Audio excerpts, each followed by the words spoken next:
Okay, so getting into the third support, going from the first support, which is ipsilateral, same side support, through the frontal plane motion, which is your moving support, to contralateral support. So now the line of gravity is going down through this foot. This is where individual structure really comes into play, in my opinion. And what happens to lock out the bell at the same time as you achieve that line of gravity, that support over the non-lifting side leg. So there are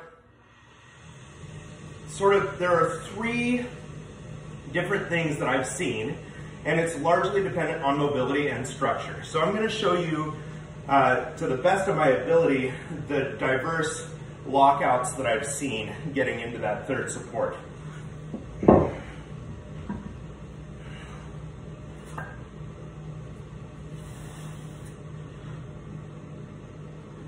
So there's the press out, which is kind of what you're doing now. If you don't have super mobility, that's going to happen.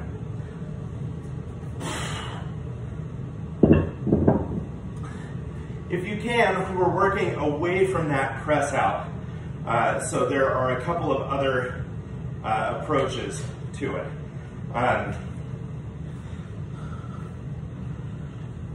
This is the one that I've discovered works best for me.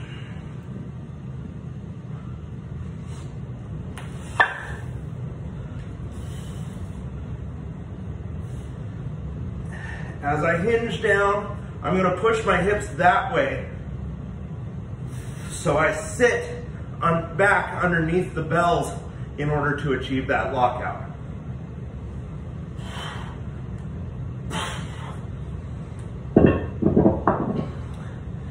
So it's not really a press out, but by moving my body back, my elbow extends the rest of the way.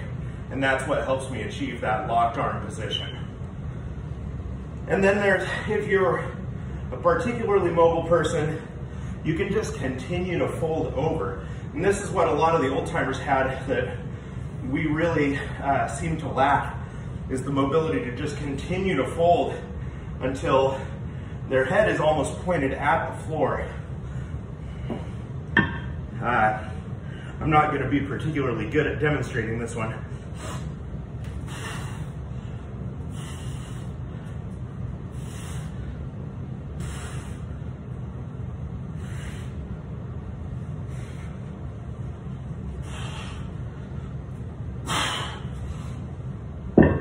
So I had to soften this back leg